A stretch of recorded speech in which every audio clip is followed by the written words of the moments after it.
Welcome to the Florida State Podcast of Entrepreneurship and Innovation, where we showcase student entrepreneurs to learn about the startups they are working on, check in with alumni to hear about the companies they are building, and learn from seasoned entrepreneurs who have built amazing companies. Hosted by Mark McNeese, a serial entrepreneur who has started for-profits, nonprofits, social impact companies, and is currently entrepreneur in residence at the Moran School of Entrepreneurship. Welcome to the Florida State Podcast of Entrepreneurship and Innovation. I'm Mark McNeese, your host, and today we are with Kris Izquierdo, the co-founder and CEO of Breezy Swimwear. Welcome, Kris. Thanks for having me. This is a great, experience, and what you're doing here is phenomenal for the entrepreneurship community, and I think it's great. I think the value they're going to get is going to be tremendous, so I'm excited. Well, thanks. And you got a great story about starting an e-commerce swimwear company. Tell us a little bit about it. Sure. So how it went about, kind of a crazy story. My girlfriend and I we were in a long-distance relationship. She was living in New York, and I was in Miami, right? And at the time, we were going through some stuff, and she's like, hey, if this is going to work out, we have to be living together in the same city, or else we're going to have to break up. And she gave me that ultimatum, and she's part of the reason why we started the business. And upon graduating Florida State, I understood e-commerce and marketing really well because I had a lot of business failures. I had started 3 drop shipping companies, online selling fidget spinners, and just a bunch of techie stuff. Mm-hmm. And that's kind of where I got my experience and my know-how of e-commerce, right? And then I'm like, you know what? Let's start a swimwear company. It was 2018 when we started in April. Why a swimwear company? So, from a marketing perspective, it just felt like something that was native. It just felt easy to market. She was passionate about fashion. She had a passion, like we say, she has a passion for fashion. And I kind of knew the marketing and sales side of it. Okay. So I said, this is a no-brainer, right? And we launched in April of 2018. Our first month, we did $2,000 in sales. Okay, not enough to move us out, not enough to have us. Month number 2, we did $95K. The third month, we did about 150, and then the rest is kind of history. Wow. We did about $500,000 in our first summer. It just blew up before our eyes. We couldn't hire fast enough. I didn't know how to hire. How? How did it get traction so quickly? It's a great question. I think it really comes down to understanding how to market, right? Because swimwear is competitive. It's as competitive as it gets. It's a very saturated and competitive market. And if you don't know how to differentiate yourself, and we didn't do that necessarily with our products because we were just getting products that didn't even have our brand on it yet. We were just selling, swimsuits without a brand until we had the funds to private label and then, do the branding correctly. So you said, how to differentiate yourself. So for our audience, what does that mean? So it's creating a marketing funnel, right? And a marketing funnel is all about how you engage the end consumer, right? You got to get them to know you, like you, and trust you. And how you do that is essentially how you win customers over and how you acquire a customer. And the goal is obviously to acquire a customer cheaper than what they end up paying you in the lifetime value of a customer. Yeah. So do you know your customer acquisition cost? So yeah, right now it's around $18, $19. Okay. And our lifetime value is about $45, $46 per customer. Okay. Yeah. So when you're marketing, it seems like something that you could get that lifetime value up from $45 because if they like your product, it fits well and things like that, you can probably market to them. Absolutely. But one of the things with swimwear is it is seasonal, right? Right. So if someone buys maybe 1 or 2 swimsuits in a season, you might not see that person again for another year. Right. So that's one of the struggles with the lifetime value. So one thing that we did is we actually came out with a membership program, right? And it's completely different. We basically flipped the swimwear industry on its head. We have about 3,000 members now paying us $25 a month. We just got up to, I believe, 100K a monthly recurring revenue. So we launched this in June of this year. And in 5 months, we're at just an additional revenue stream. And the beauty with MRR, monthly recurring revenue, is it's guaranteed. And from an investor's perspective, they love it because they know how much you're going to make in a year, roughly, right? And your multiple, right? So when you got to think about the end in mind. And when you think about liquidation and selling a company and the multiples that you get, right? Typically in e-commerce, you might see a 3x multiple if you're doing just direct to consumer. So for our audience, what's a multiple? So for example, let's say you do $1 million in sales in a year, and your net profit of that is $100,000. So a multiple of 3 is usually the number they use. It would be a 3x. So your company would be worth $300,000. So it's a 3x of what your net profits are. But when you have monthly recurring revenue, that multiple is like 5x. So that multiple is not 3, but it's like closer to 15, right? So it's like a lot more you can get for your company because of that reoccurring revenue. So to explain what that program is, essentially they pay $25 a month. There's 3 packages, one for 20, 25, and 30, and the one that sits in the middle is the most popular one. But they get 2 free swimsuits every month. It's sort of the way I like to explain it, like a Sam's Club or like a $25 a month and they get 2 free swimsuits a month? How do you do that? Right, so here's the thing. What we do is they get access to what we call an exclusive free product page. And on this page, they get to select products that we put on that page. And they'll get to select maybe not a whole swimsuit, but maybe just like a top. Okay. Or we also are selling jewelry now as well. So it's a lot of swimwear, jewelry, and fashion accessories. And then we charge for shipping, right? So it's $25 a month, but then you have to pay the shipping for each item. Okay. Right? And then it's the reoccurring. Oh, okay. Interesting. Yeah.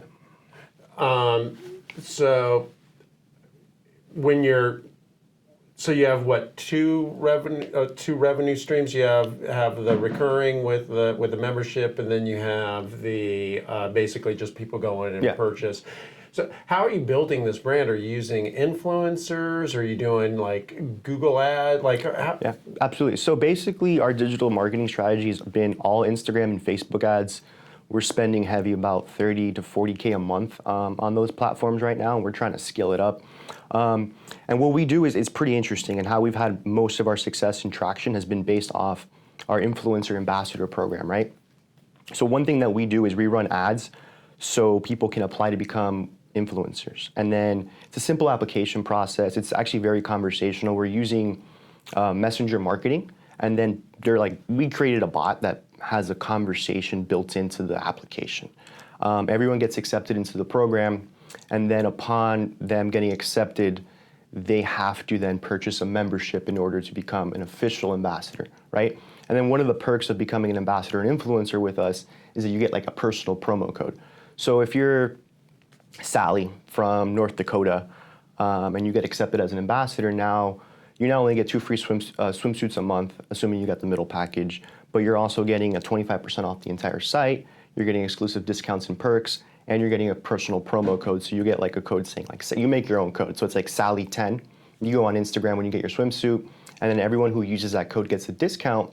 And then on top of that, you get a commission if somebody uses it. Oh, wow. So we're really leveraging the whole influencer and the ambassador community right now, because I feel like it's one of those things that I think it's like 68% of people want to be influencers. What's the difference between an influencer and an ambassador? I would say they're interchangeable. Okay. Essentially, I think a brand ambassador is what our grandparents would have called them. Okay. I think influencer is 2019. I don't think my grandparents would have called it anything, right? Magic. Okay. And I'm sorry, how many influencers did you say you have now? A ton. I mean, we get people applying every single day. But like I said, everyone gets kind of accepted into in the program, because that's our core belief is every body's a bikini body. Mm-hmm. We have that trademark slogan. So it's all about body positivity, female empowerment, and all inclusive, right? I'm going to challenge that with my body. It's not a bikini body. But no, that's cool. I love that because of just the positive body affirmation. We're all different, right?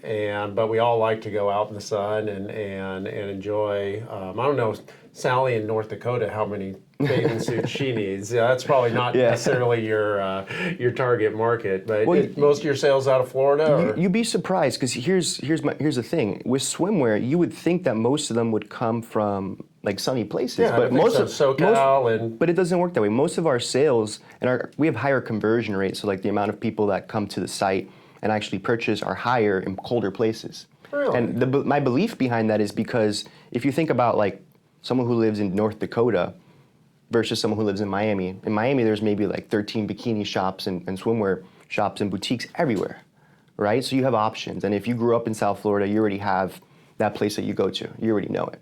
But in North Dakota, they don't have that. It's like in Miami, they don't have ski shops. So they're not brand loyalists to any company yet. So, you have an e-commerce company selling swimwear, it's more popular in the colder states. Okay.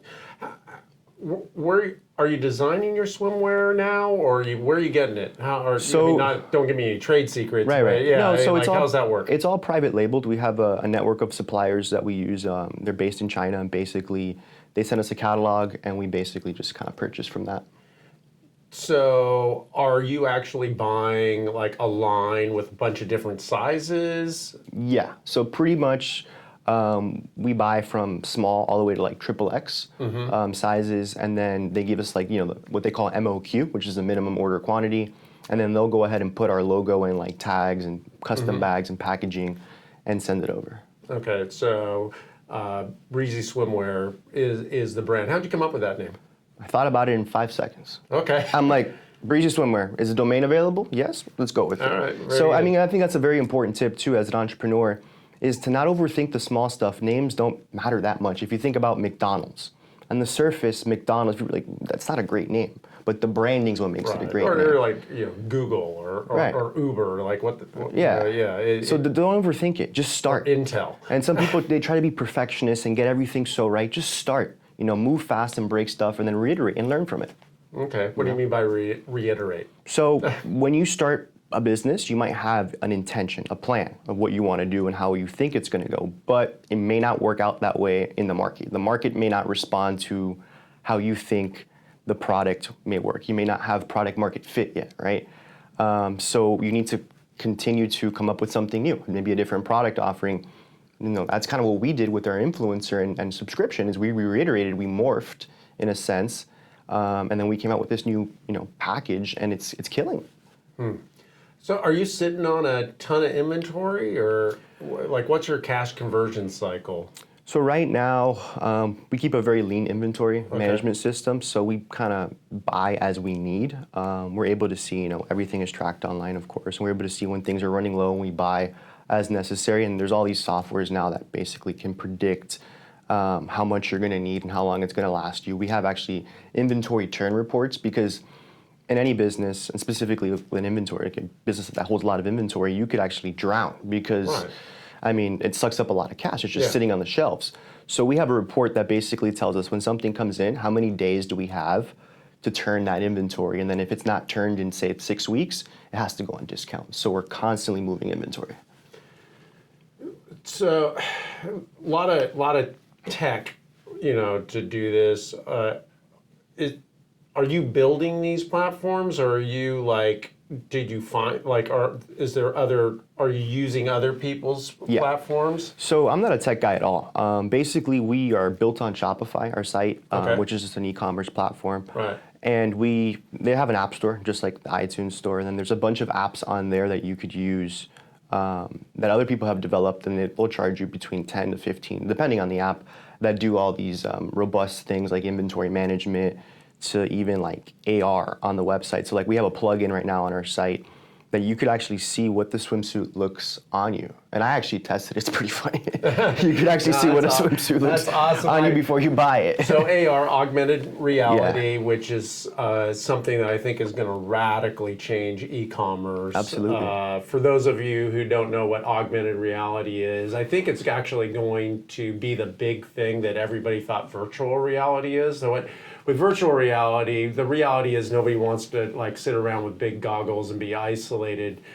Augmented reality actually is a way to be able to shop the way that we all want to shop. So you can just hold up your phone and say that you're in your living room, and you can go to a couch e-commerce site, and you can actually look at your actual living room and just swipe through couches and see what it's actually going to look like in your. It's amazing. So and then hit send. That's exactly how we bought our conference table. Oh, okay. Yeah. For our office. Like we went on Amazon. I'm like, I got to make sure this conference table is going to fit, and I went on like Amazon and placed it in with augmented reality. It's insane. It is, and we actually have a future episode who's somebody who's created an augmented reality platform for architecture, so you can actually see what your house would look like on the lot that you're buying and the view and everything.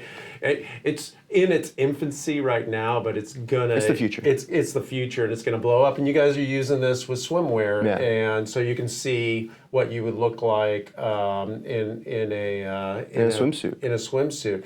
Do you have to be naked to do it? No, you just take a photo and it kind of just puts it on your body. Okay, but okay, fair You'll enough. try it out after. I think that's a legit question. I'll totally try it out. So are you just an app or are you a website as well? So we're a website. It's all e-commerce. Okay. Yeah. And is it breezyswimwear.com? Correct, yeah. Okay, so... And then breezy.swim on Instagram. We have a huge Instagram following. That's kind of how we've had a lot of our early success and traction. Mm-hmm. We have a lot of what they call in the industry UGC, user-generated content. And that's basically that content, and it's a huge competitive advantage of ours that another company may not have because we have content that we don't have to pay for.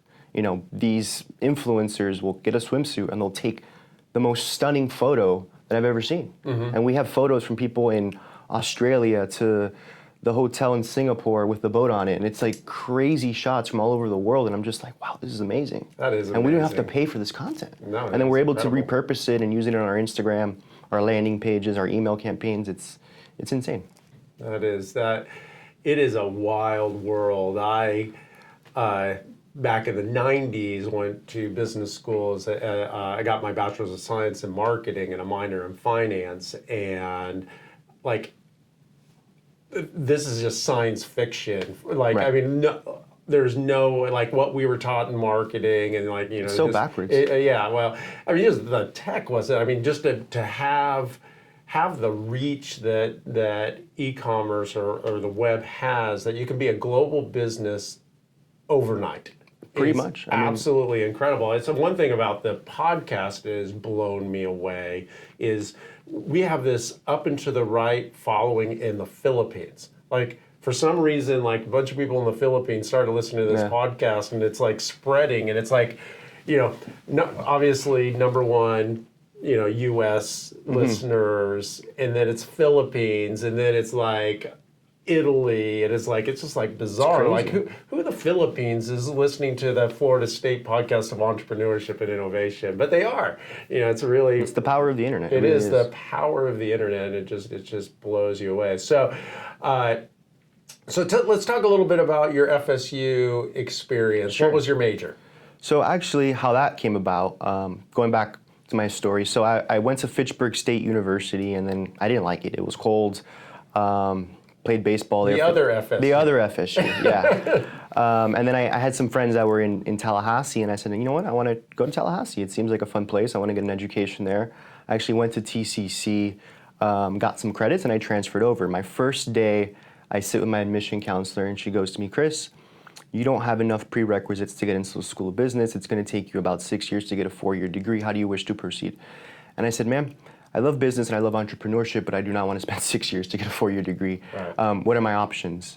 She goes, here at FSU, we offer a program called Interdisciplinary Social Sciences. And I go, interdisciplinary what? Yeah, that needs some branding help. Interdisciplinary Social Sciences. She goes, it's like a Neapolitan ice cream. It's a little chocolate, a little vanilla. You get a little bit of everything. It's a culmination of curriculums, and you're going to learn a pretty eclectic degree from business to finance. And I said, okay, let's do it. And I learned a little bit of everything, and I liked it, so we went with it. And then I graduated in 2017. I stayed very busy. I actually became a certified personal trainer. Okay. And I would sneak into gyms. All right. And I would sign people up for workouts. I started a hoverboard company, a fidget spinner company, and they all failed. And that's a very important lesson as an entrepreneur, is like, you're gonna have failures. And just because you fail, it doesn't make you a failure, right? I've failed countless amount of times, and I think the most successful people have failed countless amount of times. But it's not how many times you fail, it's just how many times you keep going back up, right? And it's just gotta keep fighting and learning from each failure. And it's not a failure if you don't learn from it, right? Yeah. So do you think your experience at FSU helped prepare you for what you're doing now? Most definitely. I wasn't the world's greatest student. I got an 880 SAT score. I think Amazon's Alexa could have done better than that. So my time at FSU, I mean, it really taught me how to be a good student. I learned how to learn. I learned how to actually read a textbook cover to cover. It was a challenge, right? But I think it made me a better thinker, better writer, better communicator. And I think those skills carried over into like the business world and have really helped me propel. That's awesome. So when you're, there's always like issues, especially when you're rapidly scaling a business like you are. How are you sleeping? What's keeping you up at night? So you're asking more so like, what are the problems that we're facing? Yeah, like what's some or challenges, or opportunities is the way my dad would say it. Right. So one of the challenges that we're facing right now is scale and growing with people. I think it's one of the hardest things to do as an entrepreneur. So in an e-commerce business, what does that mean? Like scaling? Well, like what? When I say like with people, right? Because it's like when you first start off, you're kind of doing everything, and then once you kind of like learn the landscape of the business and like understand how it moves, you have to hire people. But then you have to figure out how to hire the right people. And it's like you have false start after false start. You hire one person, and then they don't work out, so then you get rid of them. So it feels like you're making progress, but then you're not. And it's just a lot of like trial and error back and forth. So what kind of people are you hiring right now? So right now we were originally like kind of hiring like generalists. Now it's like we need to hire specialists. We need to hire. What kind? So specifically marketers. So right now we just hired a marketing agency to handle all our media buying, Facebook ads, graphic designers, people who can do like data analytics, who can analyze our trends. We have all this data already on the website that tells you, how many, what's your best selling product, how many orders you're getting a day, but like someone to actually sit and look at the data and actually put together a report comprehensively that makes sense of like, hey, this is what we need to be buying more of, this is what we shouldn't buy. How are people engaging with the site? So we actually we use an application called Crazy Egg, and it's heat tracking software on your site where you could see how far people are scrolling down the page, exit intent pop-ups, like all this crazy stuff of understanding how the user is navigating through your site. It's like we have a security camera, and we can see everyone who's ever been on our site and how they navigate and what page, how much time they spent on the site. It's pretty crazy. And what do you use that data for, just to enhance the usability of the site? At the end of the day, it's conversion. You want to get more sales. So if you're realizing that, okay, this page has a 70% exit rate, how do we get that down?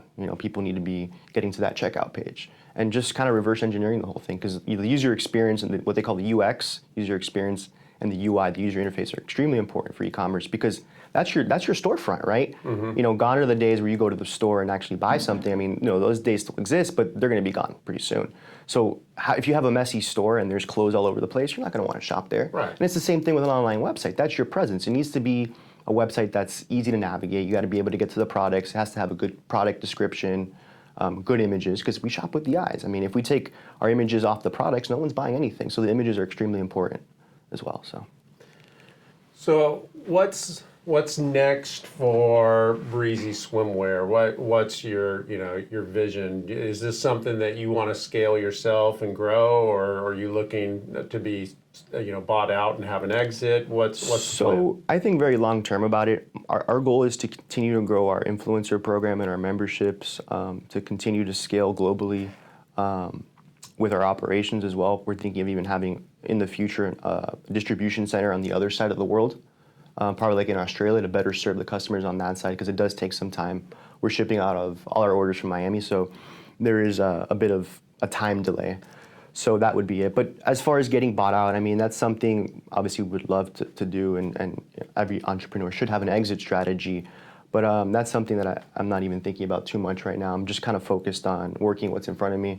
But my whole philosophy is like, I kind of want to obviously sell the business when it's ready and then do something else. I'm a serial entrepreneur at heart. I love the game of business. So I think when the time is right, I think we will exit and then just use that money to start something else. And then sell that business and then use that money to start something else. And if you look at the most successful entrepreneurs, like Travis from Uber, like even Elon Musk, they all had like 2 or 3 businesses before they started what they're working on. And it's like with Musk, I mean, he started PayPal, sold it, started SpaceX, SolarCity, and Tesla. Right. And boom, boom, boom. So. Yeah, or Richard Branson and all his companies and everything. I was listening to a podcast with Richard Branson the other day, and